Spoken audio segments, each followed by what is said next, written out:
বাংলাদেশ সীমান্ত দিয়ে পুশিন অব্যাহত রেখেছে ভারতীয় সীমান্ত রক্ষা বাহিনী বিএসএফ। রোববারও ৩ সীমান্ত দিয়ে আরও ১৫২ জনকে পুশিন করেছে বাহিনীটি। তাদের মধ্যে মৌলভীবাজারের বড়লেখা সীমান্ত দিয়ে ১২১ জন, সিলেটের বিয়ানীবাজার দিয়ে ৩২ জন এবং মেহেরপুর সীমান্ত দিয়ে ১৯ জনকে ঠেলে পাঠিয়েছে ভারত।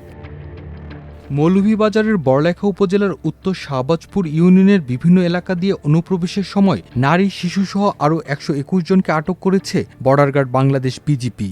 আটককৃতরা বাংলাদেশি নাগরিক বলে নিশ্চিত করেছে বাহিনীটি। এই নিয়ে বড়লেখা সীমান্তের বিভিন্ন রুট দিয়ে ভারত থেকে অনুপ্রবেশকালে ২৪০ জনকে আটক করল বিজিপি।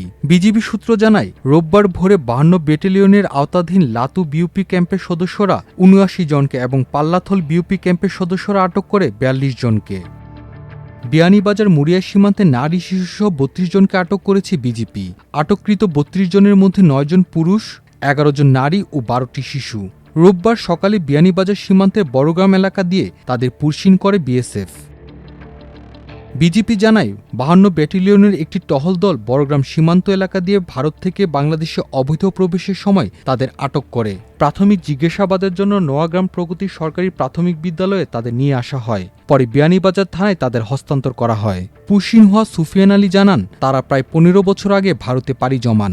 গত ২ মে কর্মস্থল থেকে তাদের আটক করা হয়। এরপর ৩ দিন আগে হেলিকপ্টারে করে তাদের গুয়াহাটি বিমানবন্দরে নিয়ে আসা হয়। সেখান থেকে প্রত্যেকের সঙ্গে থাকা টাকা পয়সা, মোবাইল ফোন ও কাপড় রেখে দেয় ভারতীয় কর্তৃপক্ষ।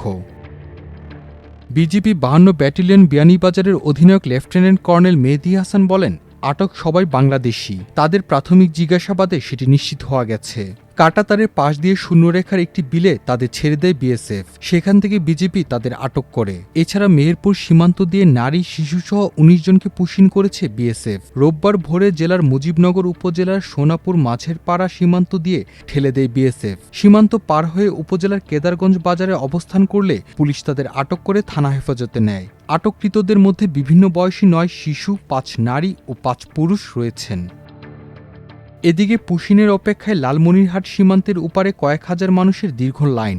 রাতের আধারে এপারে ঠেলে দেওয়ার অপেক্ষায় খণ্ড খণ্ড করে বিভিন্ন সীমান্তে পুশিনের পরিকল্পনা বিএসএফের। সীমান্তের ওপারের গ্রামবাসী সূত্রে জানা গেছে এসব তথ্য। সীমান্তের কাঁটাতারের বেড়া গেট দিয়ে বিএসএফ রাতের আধারে ঠেলে দিচ্ছে এপারে।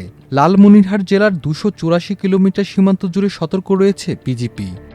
মাল্টিমিডিয়া ডেস্ক, আমার দেশ।